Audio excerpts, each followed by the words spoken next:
Este programa es miembro de AXA, Asociación de Comunicadores Sociales de Argentina. Buenas noches, gracias por acompañarnos a través del señalador de ideas y nuevamente estamos los dos, que somos siempre tres. Cri, Cri, ¿dónde estás, Sagués? ¿Dónde estás? Buenas noches. Buenas noches. Pueyrredón, ¿cómo anda? Hoy Firme, estoy como formal, firme hoy es apellido nada más. Muy bien, me parece. ¿Todo en muy orden? bien. Sí, acá firme, como siempre. Trabajando. Trabajando. Como es lo suyo, digamos. Sí, yo no falta. No conoce otra cosa que es el más, trabajo. cuando no estoy, estoy virtualmente, pero estoy. Está siempre. Yo estoy siempre. Me parece muy bien. Bueno, arrancamos. La hacemos cortito hoy la entrada, porque creo que tenemos mucho para hablar. Sí, y digamos que nuestro programa siempre se caracteriza por tocar los temas que no están en vigencia. Digo, porque hay temas que son demasiado importantes para la Argentina y que cuando pasa la fecha, como fue el caso Nisman, que se cumplió 5 años en el mes de enero, después, a raíz del documental de Netflix, que salió nuevamente el tema, pero la realidad es que todavía estamos en veremos con la muerte de un fiscal. Un fiscal de la República Argentina. Por eso vamos a presentar a quien nos está acompañando hoy, el doctor Manuel Romero Victorica. Gracias, Manuel, por acompañarnos. Gracias por invitarme. Y hablar un poquito en cómo está la causa, si avanza, no avanza y cuál es la realidad y también cómo funciona todo el espectro político, ¿no? Pero previamente me gustaría tu análisis, Julio. Sí. Yo básicamente voy a hacer una pequeña introducción. Creo que me parece que lo que vamos a hablar después va a estar dentro del marco de esto que vamos a hablar, ¿no? Creo que hoy estamos enfrentando una realidad y cada vez mayor en la cual el país está como complicadamente sin rumbo, por decirlo de una manera. Antes de entrar en el análisis puntual de esto, quiero ver cómo el efecto, digamos, cómo se va haciendo el efecto de la pirámide invertida para llegar al punto que nos interesa hoy. Tenemos un ministro de Economía que no da pie con bola, que está ahí, que trata de que todavía no hay un plan definido. Tenemos un presidente que dijo que iba a poner a la Argentina de pie, que todos queremos que la ponga de pie y lo apoyamos, pero hasta ahora logró con suerte que esté agachada. Y tenemos encima una serie de medidas que se están tomando, por ejemplo, el tema de viene el tema de las jubilaciones de los jueces, achicar la justicia. Esto provoca renuncia de jueces, provoca renuncia de fiscales. La oposición en su momento planteó que se dejara, en el debate de los otros días, que se dejara la posibilidad de todos aquellos que cumplían con la posibilidad de jubilarse por 15 años, que se mantuviera el beneficio para que no renuncien, y eso no fue aceptado por el oficialismo. O sea, se está como haciendo todo un mecanismo con una idea de modificar la justicia. Puede ser muy buena, como puede ser muy mala. Si es colonizar la justicia con jueces, digamos, que se van a meter por la puerta trasera, indudablemente no funciona. Si es modernizar la justicia y tratar de hacerla más eficiente, creo que obviamente es lo que todos queremos, que la justicia sea cada vez más eficiente. En ese marco tenemos todavía, y que es como que se lo sigue tapando, la muerte de un fiscal general, un fiscal federal, que encima tenía una de las causas más importantes de la Argentina.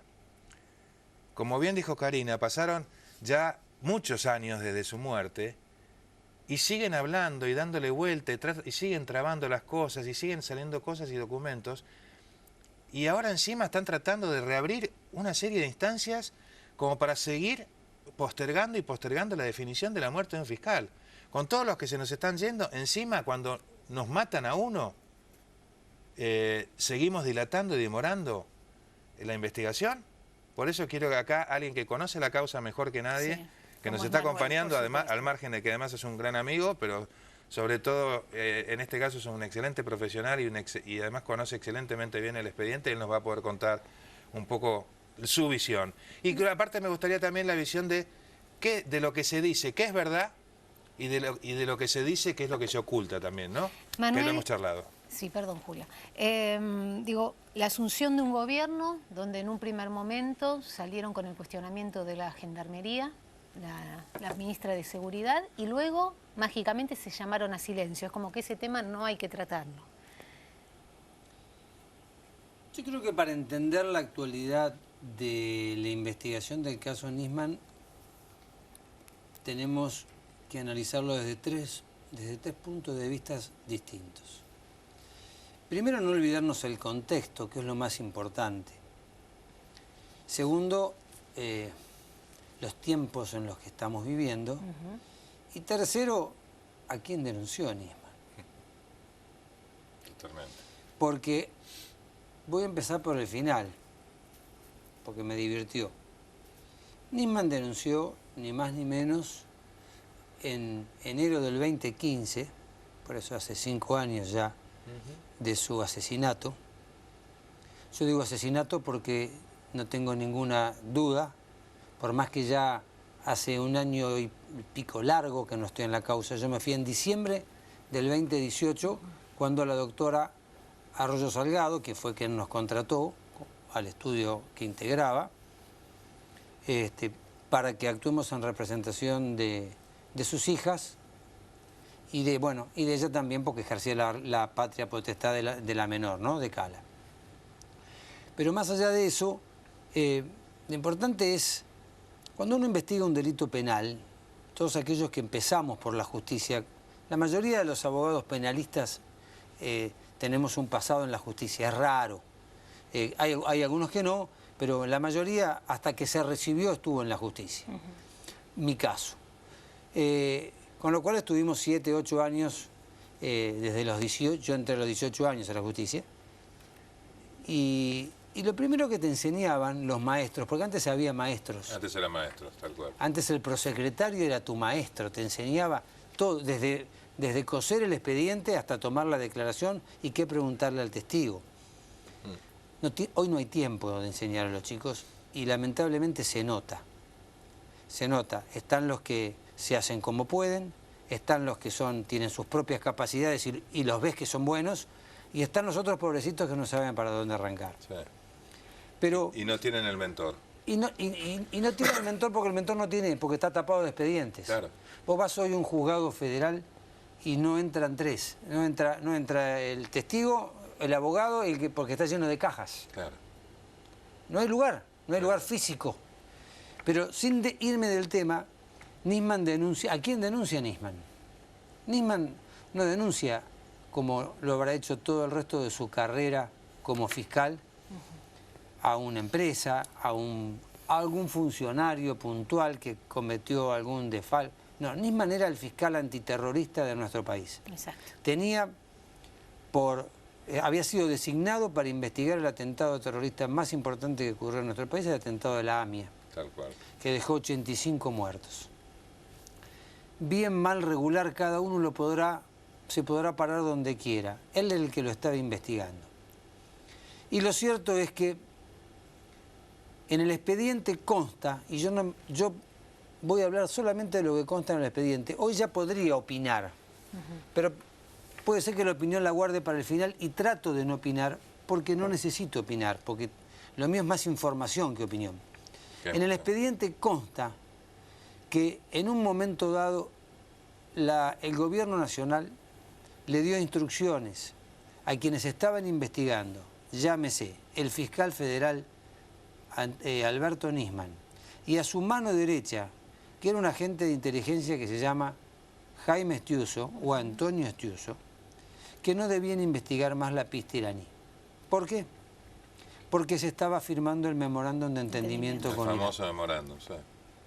Entonces, a partir del vínculo que se está estableciendo con un país a quien la mayoría de la prueba de un juicio que ya sabemos todos, qué pasó con el juicio de Anamia, que se anuló, que el juez Galeano, que lo echaron, que se hizo otro juicio, no vamos a volver sobre eso, la gente lo conoce y si no, lo puede estudiar por su cuenta.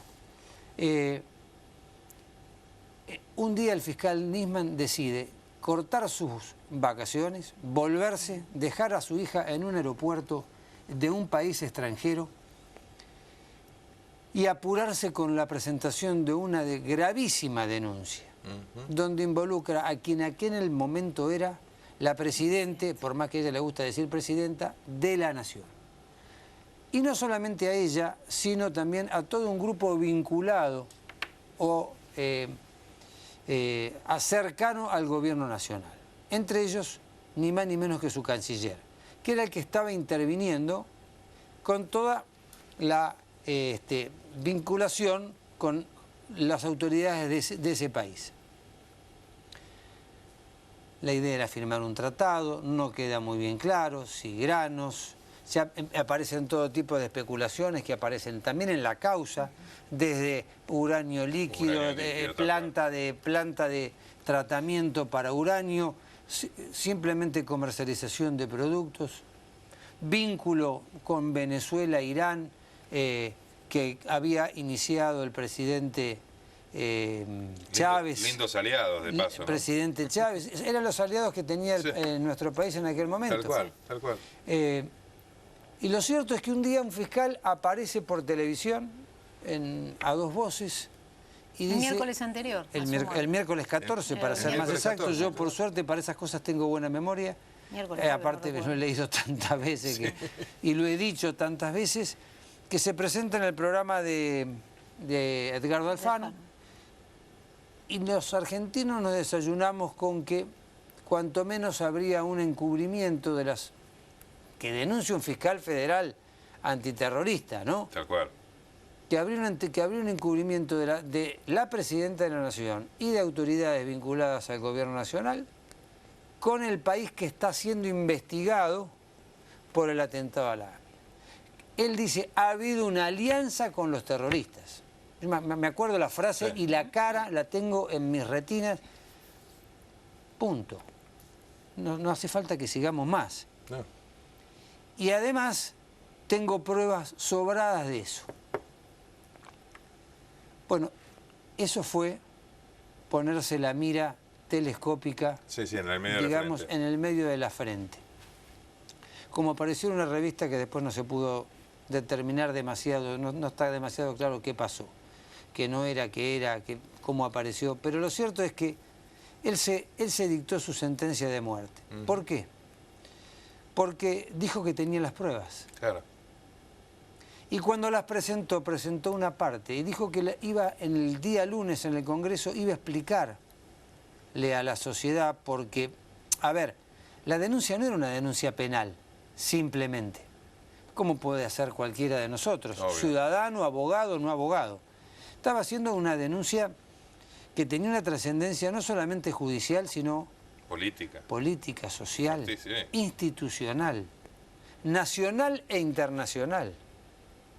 Es decir, implicaba denunciar a las autoridades de un país en un contubernio con las autoridades de otro país, como era Irán, y estaba diciendo que estaban siendo cómplices para evitar que los imputados iraníes que la justicia argentina estaba tratando de someter a proceso quedaran impunes. Palabra más, palabra menos, interpretación más, interpretación menos. Además, en el marco donde lo iba a hacer, que además no solamente nosotros sabemos, digamos, como abogados, pero que tenía la implicancia, por un lado, de la denuncia penal y por otro lado, que los integrantes del Congreso, ante una denuncia de ese calibre, tenían que analizar el eventual inicio incluso de la posibilidad de un juicio de destitución. Por supuesto, en paralelo con la penal.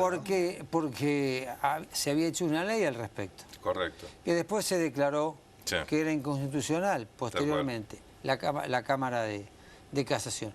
Pero para no perder el hilo de la cuestión y llevar un relato cronológico y no como pasó con el, a mi juicio, horrible documental de Netflix, que va de un lado para otro. Bueno, en realidad deja las dos partes. Y el que no conoce el caso no entiende nada. Sí, y queda bien, es totalmente abierto. No, y aparte es como que... No solamente queda abierto, sino que mezcla todo. Exacto, bueno, pero está estratégicamente armado. Porque, a ver, hace un documental de la AMIA. Para aquellos que no lo vieron, se basa en el caso Nisman y con testimonios. Entonces, aquellos que dicen que lo mataron en base a ciertos testimonios, como que dicen, sí, ves, el documental está diciendo esto. Y aquellos que dicen, no, se suicidó, dice, bueno, fíjate vos por este lado cómo va el documental. Está muy bien armado. Con Dios y con el diablo, digamos. Bueno, está bien. Queda bien con Dios y con el diablo, pero en tres temas que están vinculados, pero que tienen que ser analizados de manera individual. Porque una cosa es el caso AMIA, su investigación y la actuación que pudieron haber tenido las partes. Porque ¿cómo se llama el documental? El fiscal, la presidenta y el espía. Ah, claro, sí. Entonces, ¿de qué estamos hablando? Claro. ¿De qué estamos hablando? Estamos mezclando todo. Me gustó más el de CNN. Claro. 5 años de la muerte de Nisman. Te podrá gustar o no gustar. A mí hubo cosas que me gustaron y cosas que no me gustaron. Cómo se trataron. Pero por lo menos estamos abordando un tema. Ahora, ¿cómo con está? seriedad. Después podrás compartirlo o no. Porque, por ejemplo, en ese documental se dice, al día de hoy no sabemos qué pasó. Al día de hoy sí sabemos qué pasó. Claro, hay pericias y hay... Sabemos que el fiscal Nisman fue asesinado. Claro. No sabemos quién lo asesinó todavía. Vamos a hacer una pausa. Dale. Y después vamos a abordar el tema de la causa, dónde está posicionada y cuáles son los pasos a seguir. Sí, así aparte un buen momento para el corte con la frase que dijo Manuel ahí. Sabemos que fue asesinado. Con eso nos vamos al corte. Bien, ya volvemos.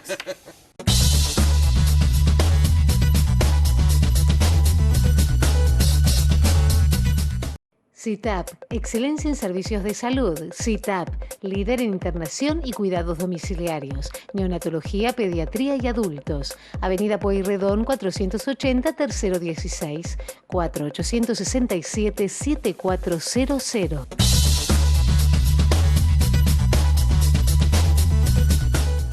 Y seguimos aquí en esta noche conversando con el doctor Manuel Romero Victorica y este tema de dónde está posicionada la causa. Ahora se está hablando de que se va a digitalizar los puntos ciegos del EPARC, ¿no? Donde las cámaras no llegaban para poder ahondar un poquito más en cómo fueron... Sí, que nos cuentes un poco tu opinión, además por este tema que plantea la ministra con relación a la pericia, ¿no? Que también me parece una locura.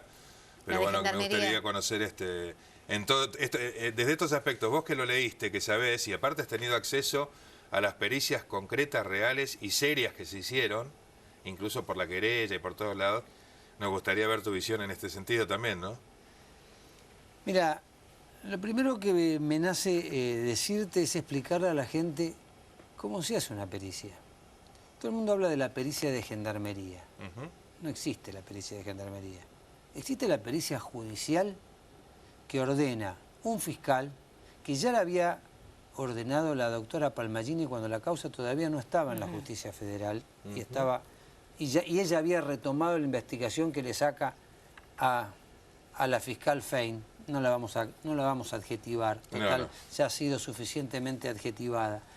Y lo que dice es, hay que realizar una pericia, la pone en cabeza de, pero todas las partes del expediente, nosotros, cuando digo nosotros, éramos la querella que representaba a las hijas de Nisman, la querella que representaba a la madre de Nisman, la defensa que representaba a Lago Marcino, todos participamos, los peritos designados, en esa pericia. Así que no es una pericia de gendarmería. Claro. Gendarmería tiene la dirección de la pericia, ¿no es cierto? Pero la pericia la hicieron entre todos. Bien. Yo vi la filmación, se creó un baño, ustedes recuerdan, con las medidas exactas, y yo vi la filmación cómo se hace. Primero, lo que planteaba la defensa de Lago Marcino, en base también un poco a lo que dijeron dos agentes, una pericia de la policía que hacen dos jóvenes oficiales de policía, que a mí lo que me llamó la atención de esa declaración, largas, en las que estuve en las dos, es que todo muy lindo, que se pararon de frente, que la franja y que iban las manchas para acá y para allá, toda una explicación. Y cuando se le preguntaba, ¿pero el origen de la mancha cuál es? Ah, no sé. ¿Pero cómo no sabes? Es lo más importante. Claro. Es que no hicimos la prueba citológica. La prueba citológica es cómo está compuesta la mancha. Claro. Si tenía saliva, era el origen la boca. Si tenía mucosa, el origen era la nariz. Y si tenía restos de masa encefálica, el origen era el orificio de entrada porque no hubo orificio de salida. Claro. Pero venís con todo un cuento de que se paró acá, que la doble empuñadura, y que acá entonces esta mancha prueba que estaba parado frente al espejo y no sabés ni siquiera decirme si es de la boca o de la nariz, porque del orificio de salida ya no podía ser. No, totalmente. Entonces todo lo demás es zaraza. Claro. El perito de parte de la querella, que no tengo por qué creerle porque sea de la querella, porque sea de la querella nosotros, la doctora Rosa Salgado nos dijo, yo quiero saber la verdad para contarle a mis hijas. Y si ustedes determinan otra cosa, me lo tienen que decir. Ok, nosotros empezamos de cero. El perito de la querella daba una explicación que por lo menos decía, es del orificio de salida. Me decía algo. Claro. Y esto es por esto y por esto. Después podrás compartir o no compartir. Después la Gendarmería lo compartió. Parcialmente, porque no dijo exactamente lo mismo. Porque, a ver, no estamos frente a algo, lo hablábamos en el corte, donde 2 más 2 da 4. Claro. Hay un perito de la defensa de la conversión que dice, esta mancha que está acá no debería estar si hubiese sido, perdón, y si fue que se sacudió o un movimiento del killer, como le digo yo, o del sicario que se sacudió o se movió de la mancha que le había quedado cuando le sostuvo la mano o disparó él. Porque, a ver, saber exactamente lo que pasó es muy difícil. Es muy difícil. Nos podemos aproximar en una gran... pero a lo que la pregunta que me hiciste es, ¿te guste la pericia o no te guste? Las pericias no se reproducen. Claro. Las pericias están para que el fiscal, las querellas, pero fundamentalmente el juez, que es el que resuelve, porque el fiscal pide y el juez es el que toma la resolución. Totalmente. Analice, junto con todo el cuadro probatorio, lo que dijeron 300 testigos, lo que dijeron peritos médicos, criminalistas, expertos en planimetría, es decir, todos en la causa Nisman hay todo tipo de opiniones interdisciplinarias que te van formando lo que se llama el cuadro probatorio, que todos los que somos abogados sabemos que no nos podemos basar en una prueba.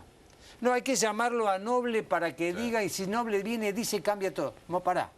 Si Noble es importante, por supuesto, la declaración en la causa del memorándum, pero tenés que mirar todo el resto. ¿Qué dijo el perito? ¿Qué dijo el diplomático este? ¿Qué dijo el que estaba en Cancillería? Sí, en todo el combo, digamos. Como el en combo todas de la las prueba. causas. Como en todas las causas vos tenés que ver el cuadro probatorio. Manuel, hay una hipótesis de que dice que esto es producto de una guerra de espías. Bueno, es la hipótesis más fuerte. La hipótesis más fuerte es, en el expediente, hasta que yo me retiré y después no pude ver la causa, por eso igual te voy a contestar la pregunta. Me acuerdo la declaración de Estiuso, que empezó a las 10 de la mañana de un día, terminó a las 3 de la mañana del otro. Así que nos faltó tirar el colchón ahí. Sí. Donde él insiste, a Nisman lo mató gente vinculada al gobierno. Y no lo quisieron dejar llegar el lunes al Congreso de la Nación. Entonces, algo que estaba diciendo, y después abrí otro window, porque ya a nuestra edad, ¿viste? Empezamos a abrir distintos windows, como dicen los chicos. Papá, andá cerrando algún... decíamos, cuando uno investiga un homicidio, investiga a qué se estaba dedicando esa persona, en qué venía trabajando, claro.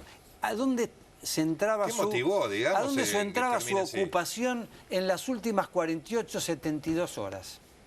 Porque por ahí estaba haciendo montones de cosas y no te deja una línea directa para investigar. Es que lo que vos dijiste recién, lo que vos dijiste hace un rato es tal cual. O sea, indudablemente, desde ese reportaje en adelante, él ahí disparó, prendió la mecha, que empezó a correr solita, que fue lo que decís vos, lo que generó ese final.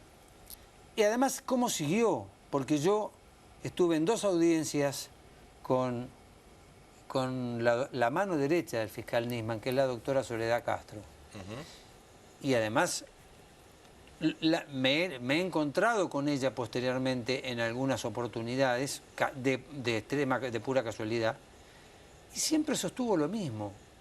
Eran las 19:30 horas del sábado, y Nisman y yo estábamos, y además están los registros de telefonía, así que no es cuestión de creerle o no creer su declaración o sus dichos, más allá de que es una secretaria de un juzgado federal que ahora es secretaria de la Corte, donde dice, era el sábado a la noche, el sábado donde se presume que después más tarde lo asesinaron, porque no lo asesinaron el domingo a la mañana. Sí. Eso está clarísimo. Esto del cuento de que se metió en psicodelia, que dicen los amigos de Página 12. Sí. No. Y después voy a explicar por qué si tengo tiempo. Tratá de ir ya resumiendo, bueno, porque nos... se nos termina el programa. Lo que estaba diciendo es, hay que ver qué estaba haciendo. Y él estaba trabajando, y Soledad Castro lo dice. A las 7:30 de la tarde del 7:30 sábado. de la tarde le mandó un sobre. Y cuando uno ve las fotos de cómo lo encontraron, un expediente con resaltador marcando, estaba trabajando. Una persona que se va a suicidar, como quisieron vendernos a todos los argentinos de manera ridícula. Es ridículo, no resiste análisis. No está trabajando ya está con otra cosa. Y además tampoco le pide, para asegurar, como toda la historia de Lagomarsino, que es menos creíble que la de Pinocho,